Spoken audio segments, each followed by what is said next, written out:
Pemirsa, sederet pejabat dan keluarga yang kerap pamer gaya hidup mewah di media sosial kini menjadi perhatian publik.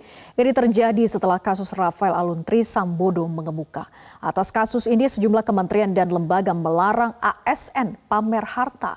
Bagaimana menyikapi fenomena ini dan apakah dengan pelarangan pamer kemewahan ini mampu mengembalikan kepercayaan publik? Untuk membahasnya sudah bergabung dari luar studio pengamat kebijakan publik Agus Pambagio. Pak Agus, bagaimana publik saat ini menilai deretan kasus pamer gaya hidup di media sosial para pegawai kementerian yang berujung pada dugaan tindak pidana pencucian uang karena kekayaannya dinilai tidak wajar? Ya, gini, mohon maaf kalau ganggu, saya keluar dari bandara. Jadi gini, memang kita ini sakit ya, hedonisme itu kan sudah lama sebetulnya. Nah, kalau kita bilang di ASN, itu masalahnya kan sebetulnya aparat dirjen, eselon satunya kementerian lembaga itu yang harus bergerak, harus meneliti, lalu melapor kepada bosnya yaitu menteri. Dan selama ini sepertinya pekerjaan irjen kurang efektif, sehingga semua ASN yang mempunyai akses memberi izin dan mempunyai akses untuk macam-macam itu bisa berbuat suka-suka. Nah, ini yang menurut saya perlu segera diperbaiki. Kalau kekecewaan publik sudah jelas ya.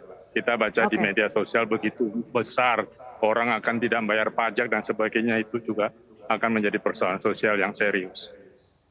Irjen diam saja karena saling tahu apa gimana, Pak Agus? Ya, karena teman sejawat kan, atau kadang-kadang yang diawasi adalah seniornya kan biasa aja, manusiawi sih, tetapi harusnya kan itu tidak boleh, good governance kan tidak boleh begitu. Jadi harus tetap diawasi.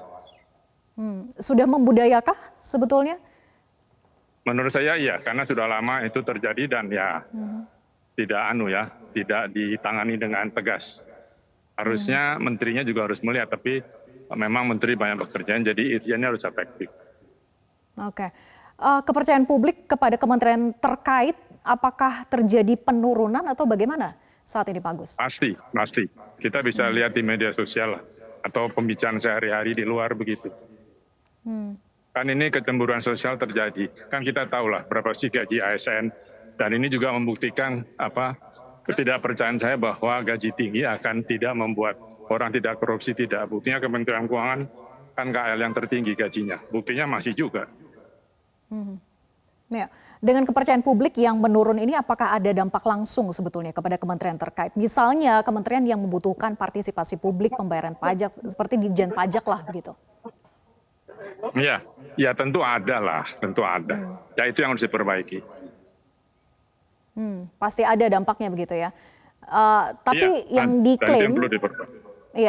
diklaim, bahwa lapor SPT saja pada bulan ini tidak terganggu begitu, bahkan ada peningkatan 40%. Ya itu hebatnya Indonesia kan, tetapi orang kecewa banyak. Ya tingkat peningkatan 40% dari pendapatan atau dari yang membayar, itu juga perlu diteliti lagi. Kalau dari pendapatan tentu orang semakin kaya gitu ya. Kalau dari yang membayar, apakah bertambah saat yang punya NPWP atau wajib pajak?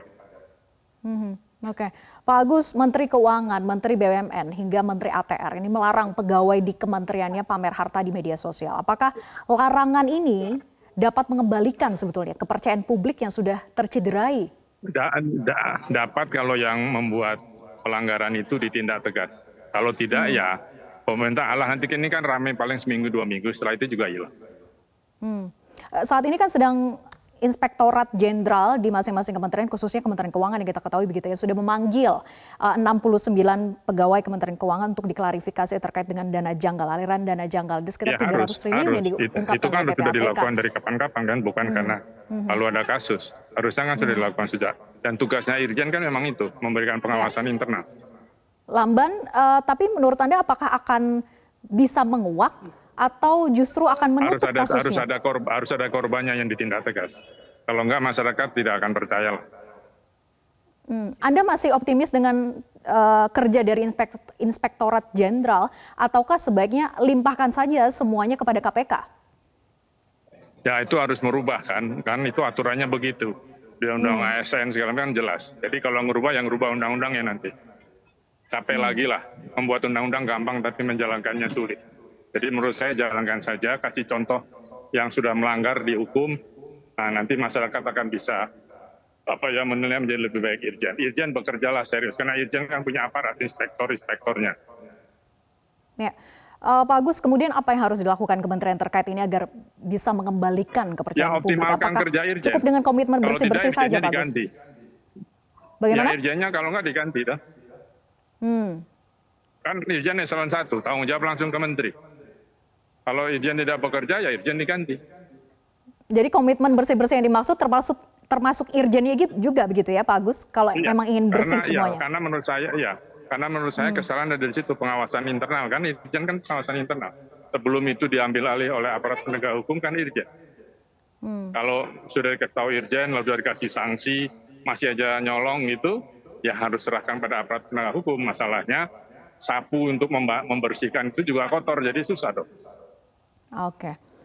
Baik, terima kasih pengamat kebijakan publik Agus Pambagio sudah bergabung bersama kami di Prime Time News.